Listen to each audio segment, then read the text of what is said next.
Olá, crianças.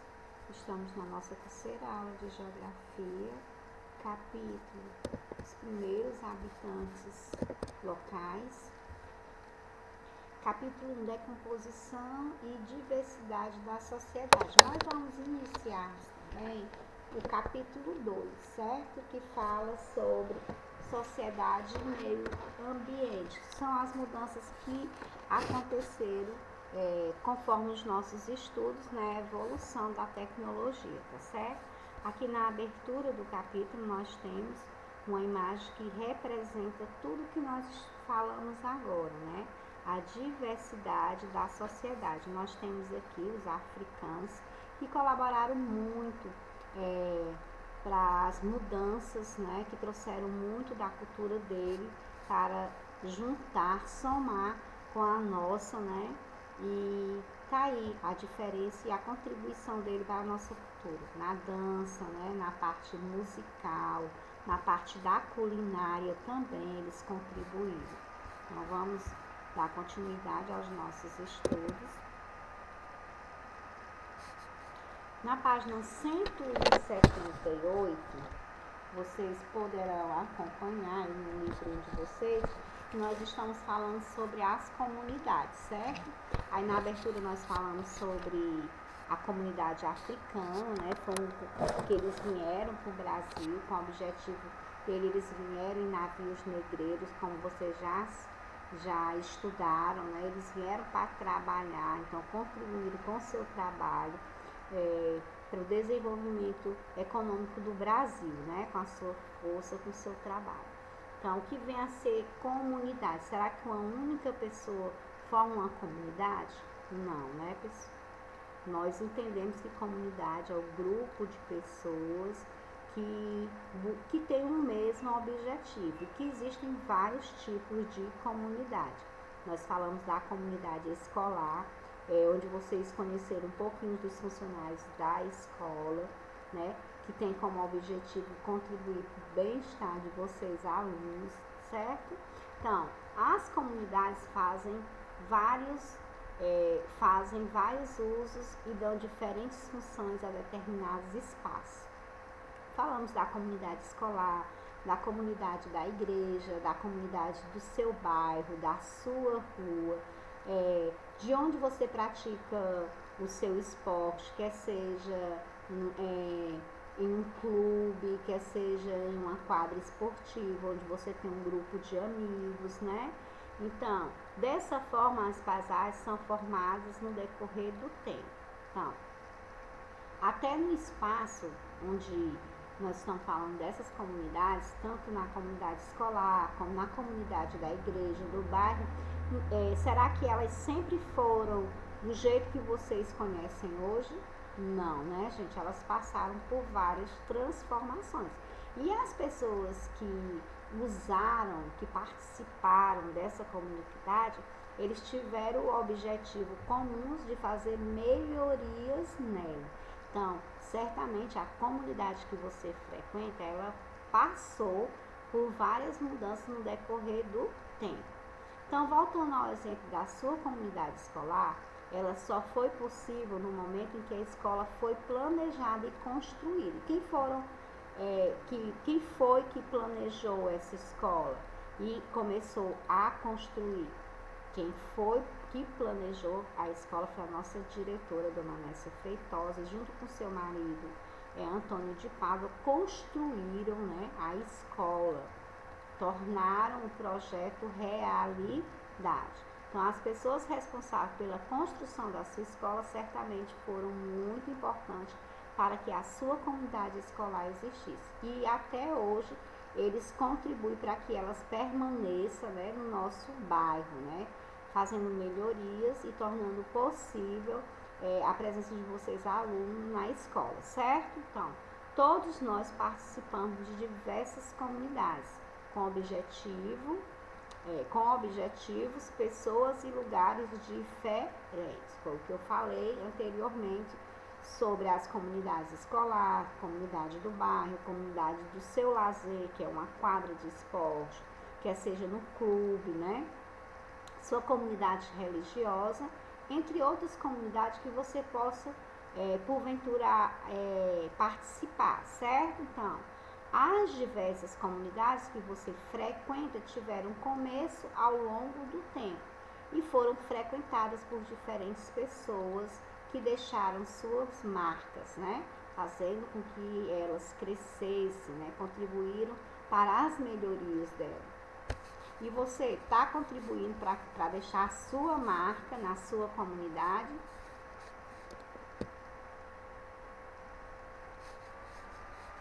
Aqui nós temos uma comunidade, é uma cidade de Lençóis na Bahia, e vocês estão vendo que essa comunidade é diferente dessa outra que faz parte de uma cidade de Belo Horizonte. Essa comunidade que fica na Bahia é uma comunidade que abrange grande parte dos seus habitantes.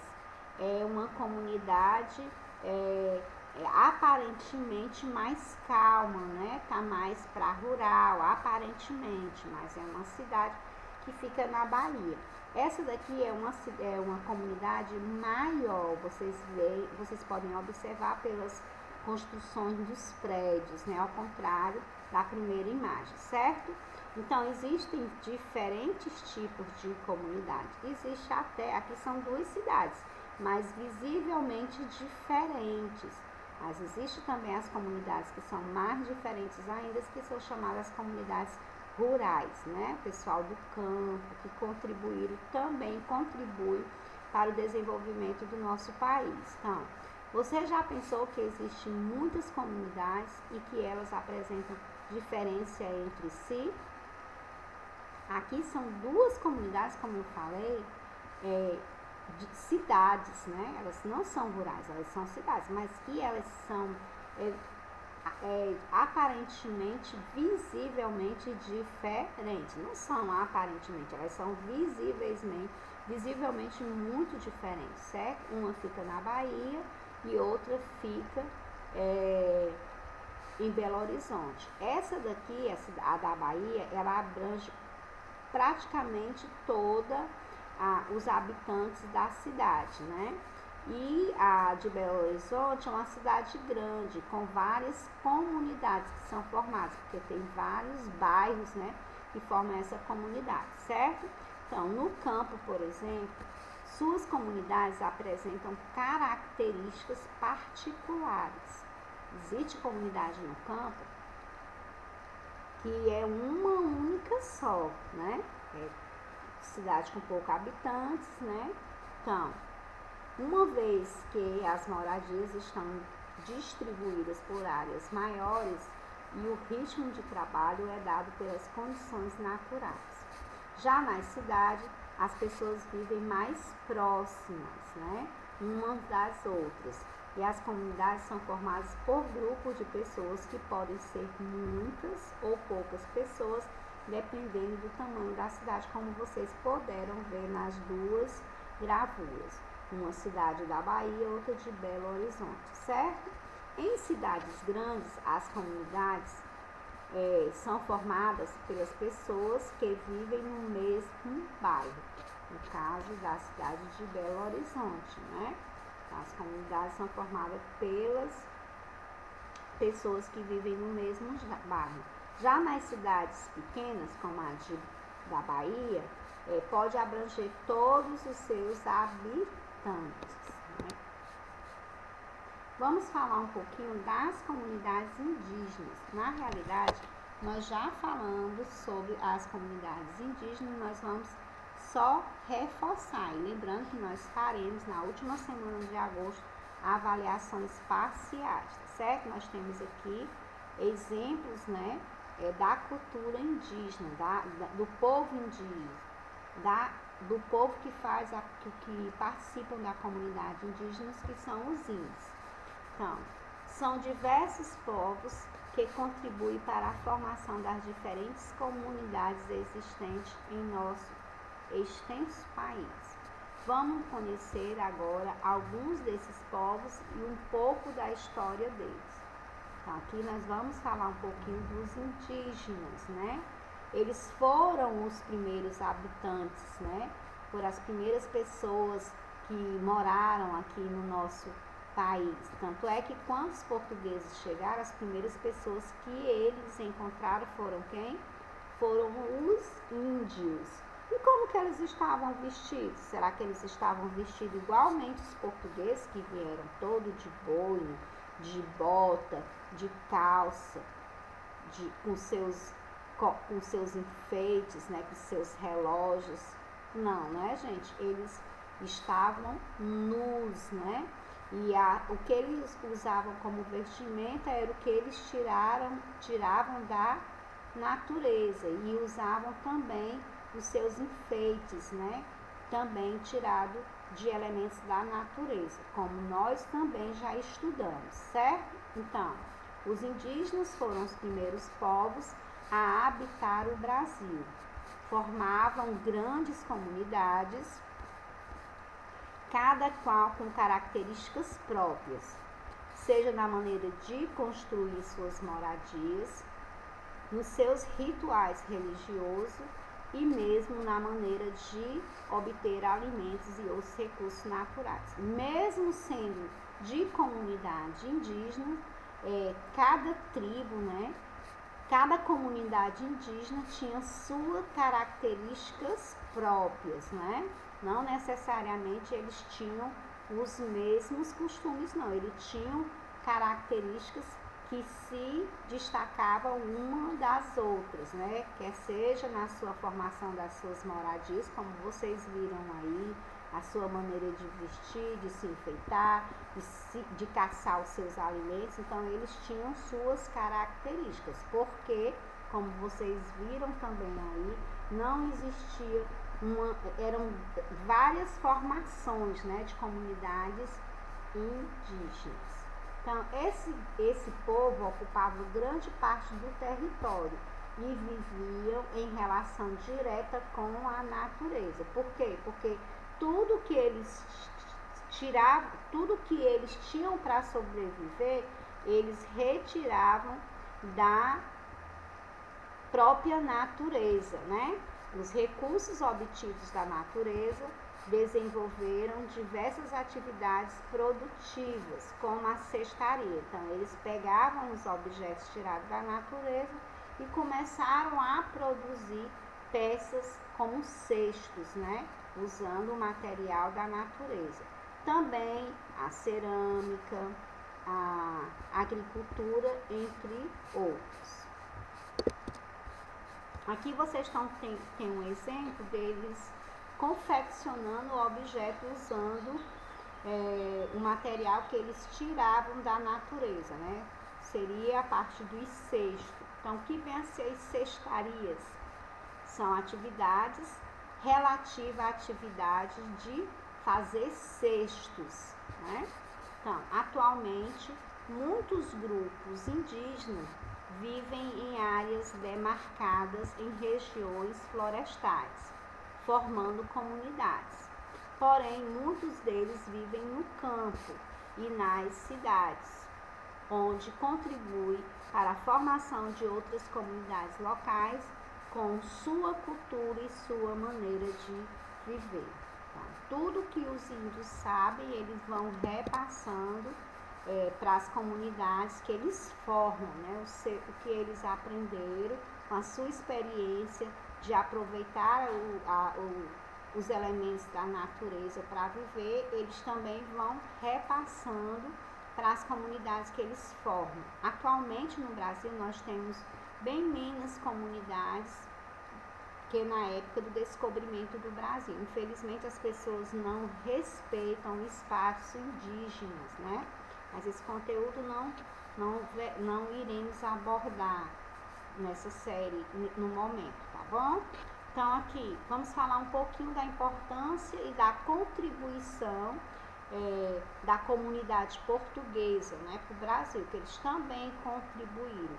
Eles trouxeram muito, nós aprendemos muito, nós temos muito da cultura portuguesa, mas eles também aprenderam bastante com os indígenas, que foram os primeiros povos que eles encontraram aqui no Brasil, o primeiro contato que eles tiveram. Então, aqui nós temos o exemplo, né, de casas na cidade de Olinda, que tem o que? A parte de arquitetura, né? Portuguesa, certo? São construções da época colonial, muito marcante nos traços da arquitetura portuguesa. Então, o que for, vamos falar um pouquinho dessa comunidade e da sua importância para o descobrimento do Brasil, ok? Então, os portugueses chegaram oficialmente às terras que atualmente abrigam o Brasil em 1500. Foi uma data que durou muito tempo e ficou conhecida como o descobrimento do Brasil. A chegada dos portugueses iniciou uma série de modificações nas comunidades locais, porque eles trouxeram a sua cultura, né? E juntaram aqui, acrescentaram a nossa, né? E contribuíram para essa formação. Vocês estão vendo aí em Olinda traços na parte da arquitetura que lembram a época colonial, né? Então, uma vez que eles trouxeram novos produtos, utensílios, ferramentas e tecidos, fizeram com que houvesse essa modificação nos costumes, né? Nos nossos costumes. Mas os portugueses também encontraram muitas coisas que não conheciam, por isso que eles também aprenderam, né? Como a maneira de viver dos indígenas e o contato direto deles com a terra. Então, os portugueses, eles não tinham muito, não conheciam muito essa maneira dos índios, né? Eles, então, passaram também a conhecer hábitos diferentes, assim como os brasileiros que eles encontraram, no caso, os indígenas, certo? Assim como os portugueses influenciaram os indígenas também influenciaram na maneira de viver dos portugueses. Isso originou uma nova cultura, né? Muitas comunidades que existem atualmente apresentam grande influência da cultura portuguesa, pois, em muitos casos, os portugueses e indígenas fundaram diversas vilas que mais tarde se transformaram em cidades. Algumas se tornaram grandes cidades, enquanto outras continuam pequenas e guardam até hoje as marcas deixadas pelos portugueses e pelos indígenas, né? Porque eles preservam. As cidades são pequenas, não cresceram muito, mas eles preservam a herança, né, das duas culturas juntas, dos portugueses e dos indígenas. Esse estudo sobre os portugueses você encontra na página 182, certo? Então, agora nós vamos falar um pouquinho, continuando o assunto, nós vamos para a página 181. Todos nós temos um nome e um sobrenome, né? E muitos deles nós herdamos esse nome e sobrenome de outras culturas, né? De outras nacionalidades. Então, vamos falar um pouquinho sobre isso, para vocês tentarem depois pesquisarem, né, sobre o nome de vocês, o sobrenome de vocês. Então, o sobrenome nos dá uma identidade de família, né? E está relacionada à nossa existência, os nossos antecedentes, né? Ou seja, as pessoas que viveram antes de nós, como os nossos pais, avós, bisavós e etc. Por isso, a maioria dos sobrenomes é muito antiga e teve origem em outros locais. Vamos investigar se na sua comunidade existem muitas famílias com sobrenomes com origem portuguesa. Preste atenção nas instruções a seguir. Então, na página 37 do nosso material de apoio, tem uma lista, certo? Com nomes, né? Sobrenomes que são de origem portuguesa, certo?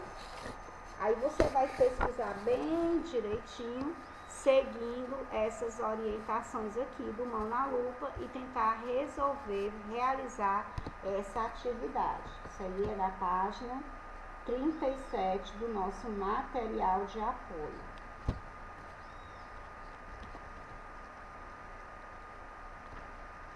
Então, siga as orientações e realize a atividade que tem bem direitinho, tá certo?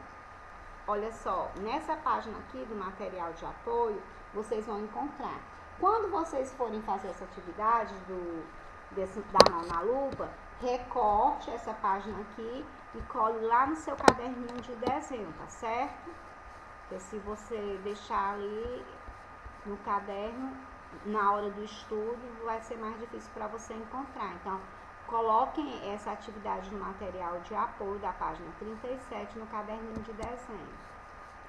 Vamos falar um pouquinho da comunidade dos africanos, também da sua contribuição, né, para o desenvolvimento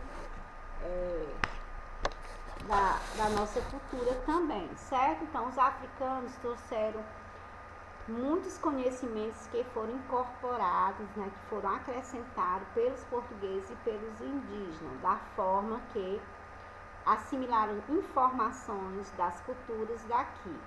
Até hoje existem comunidades tradicionais chamadas de quilombolas, né? Nós estudamos sobre os quilombolas também, e que fazem referência às vilas construídas de africanos que fugiam da escravidão, certo?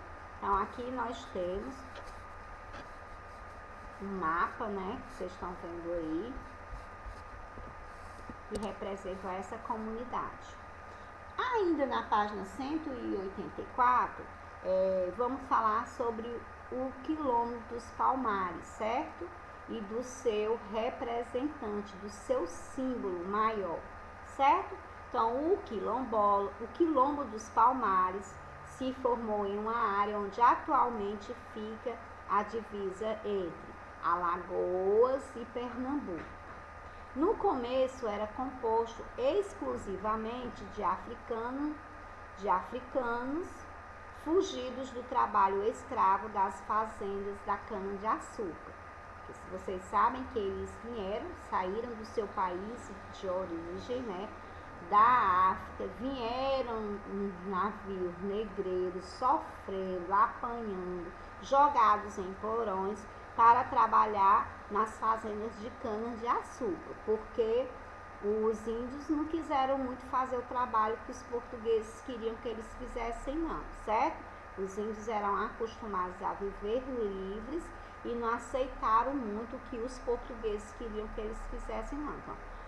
Então, os portugueses trouxeram da África os africanos que vieram para trabalhar nessas fazendas de cana-de-açúcar.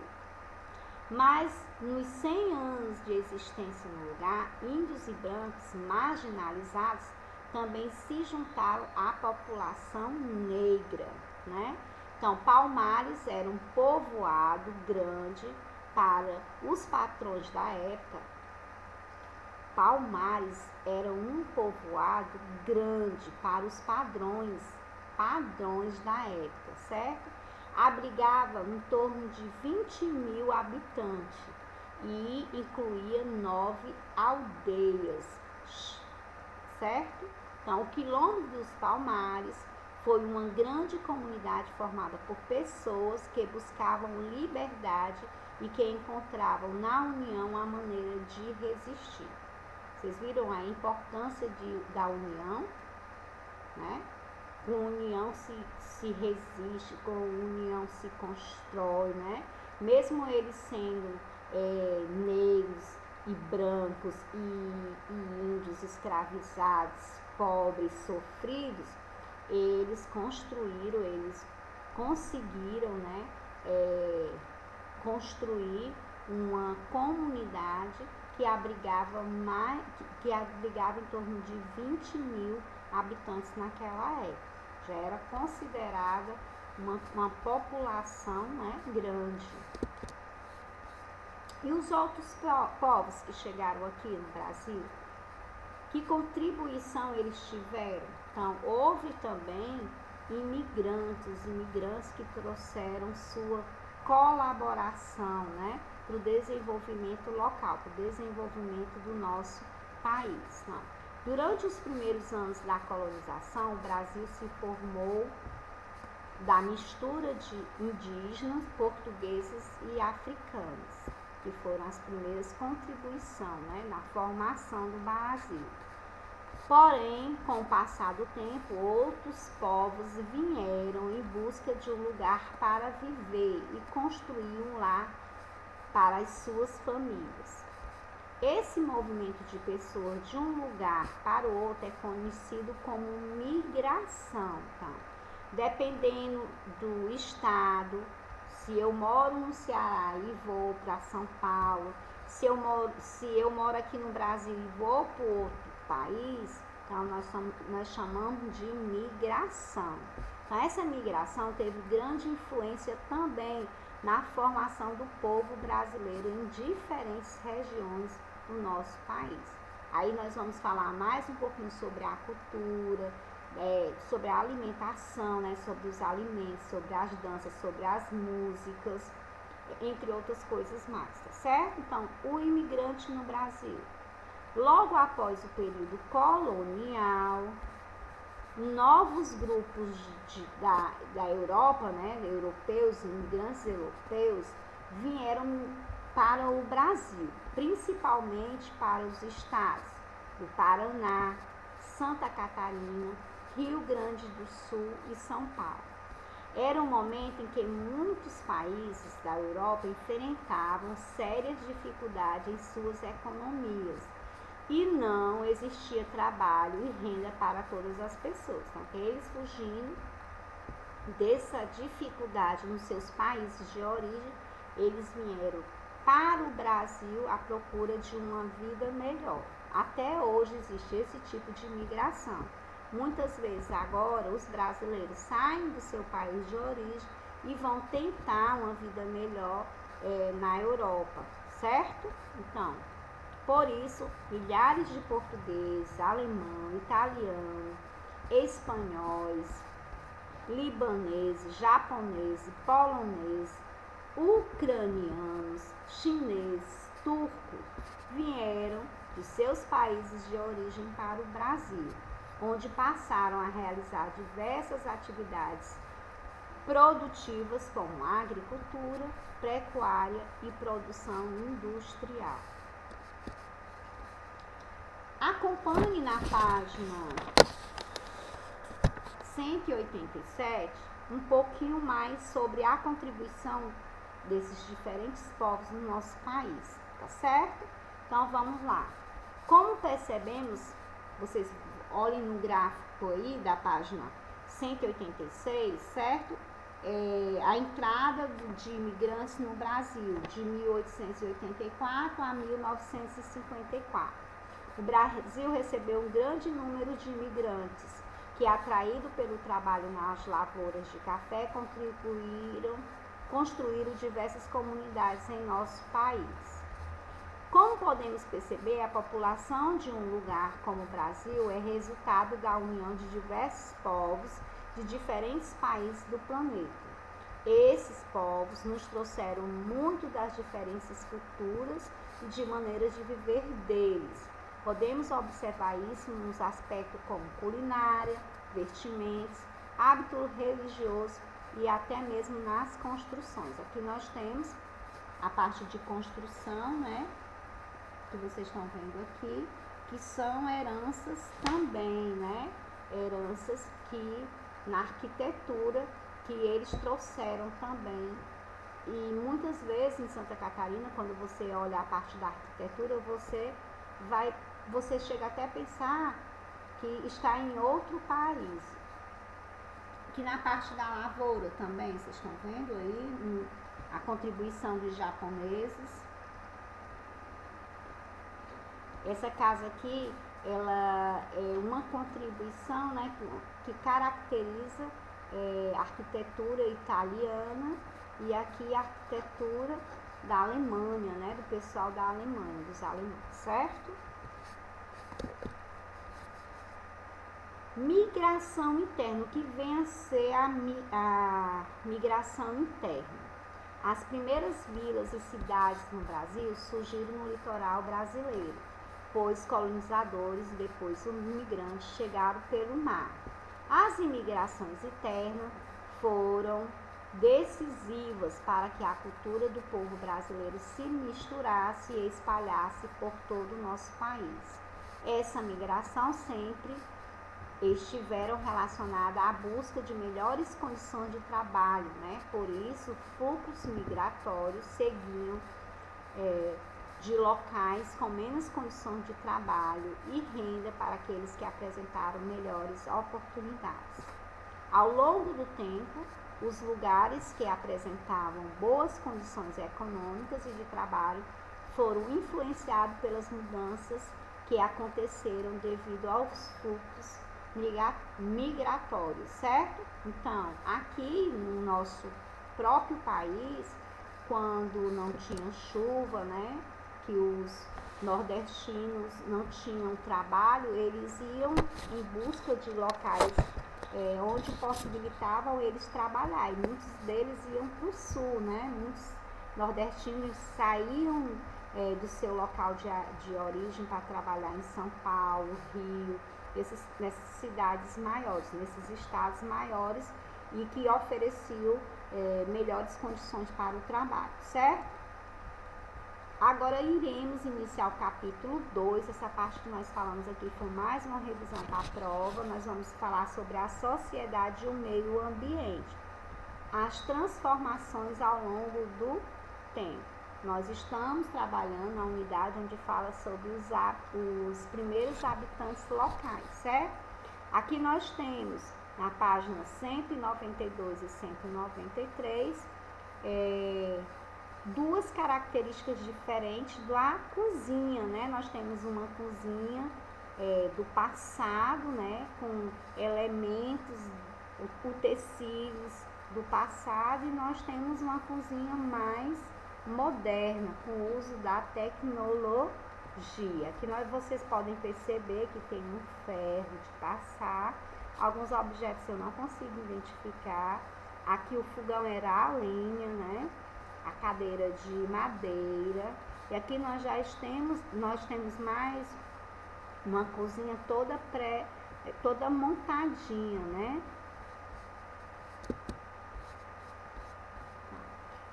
Na página 194, nós temos aqui a agricultura, né?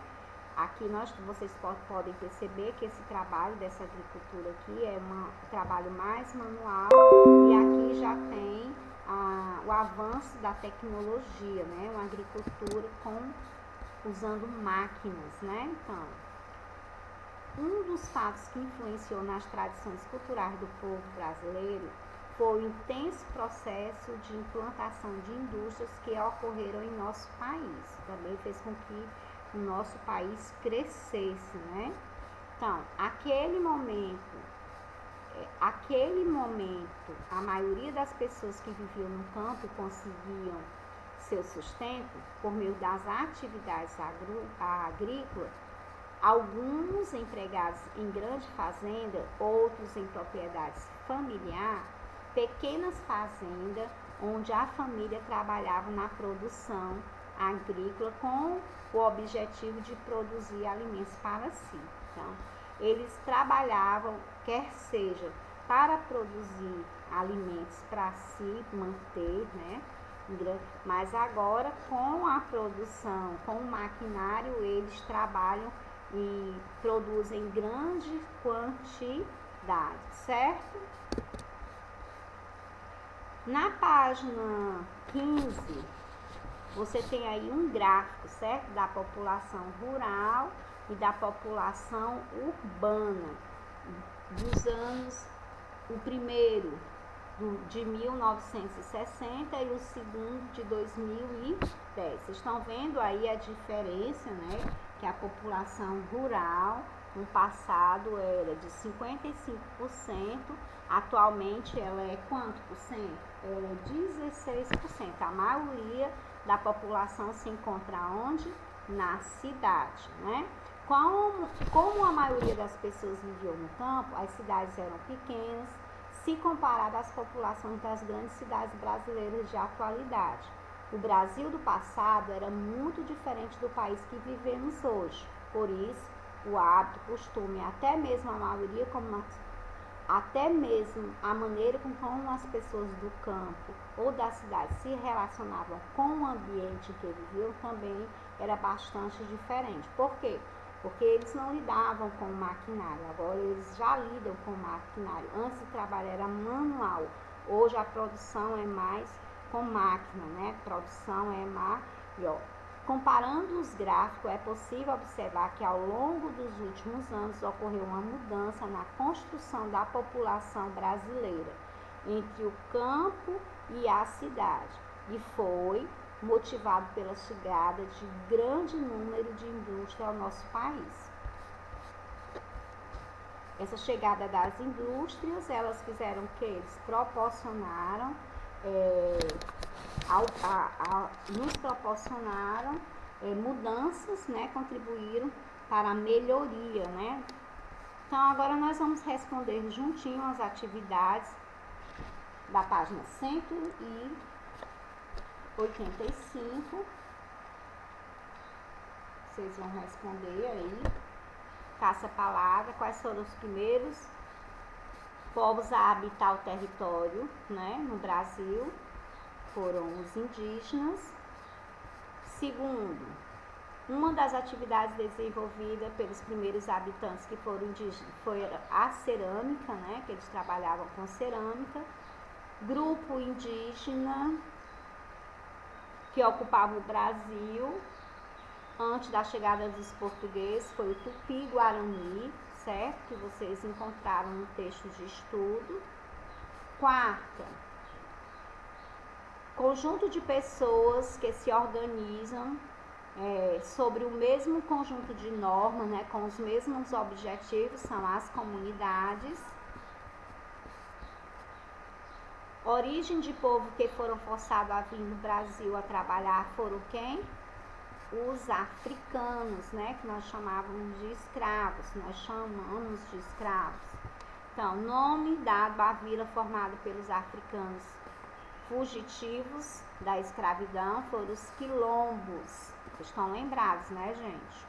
E nome do antigo quilombo, onde atualmente fica a divisa entre Alagoas e Pernambuco, é o quilombos, né, que é chamado de Palmares, certo? Então, nós vamos agora para a página, fazer juntinho comigo também, procurar essas palavras aqui. Vocês vão procurar no caça-palavra, certo? Palavras que representam influências portuguesas no folclore e na tradição brasileira, certo? Aí vocês estão vendo aí lobisomem, carnaval, as cantigas, cuca, fandangos.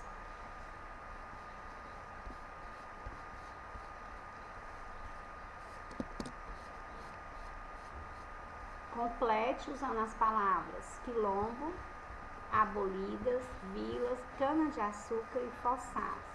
Diversos povos de origem africana foram forçados a vir para o Brasil trabalhar nas lavouras de cana-de-açúcar. A escravidão durou mais de 350 anos, sendo abolida no ano de 1888. As comunidades quilombolas eram formadas por africanos. Na segunda questão da página 105,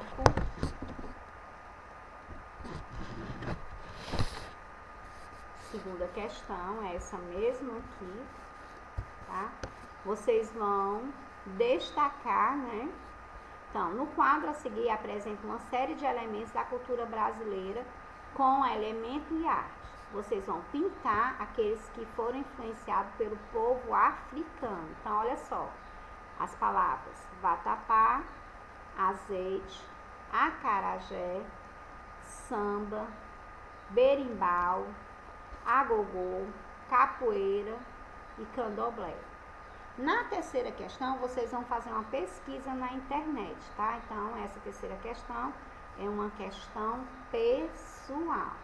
Vou só reforçar que vocês estudem, que na próxima semana nós iremos realizar nossas provas parciais. O conteúdo da prova parcial é relacionado ao primeiro capítulo, tá certo? Que é a imagem do movimento migratório, que é quando uma pessoa se desloca do seu local de origem, quer seja do seu estado para outro estado, quer seja do seu país para outro país. Um beijo e até a próxima.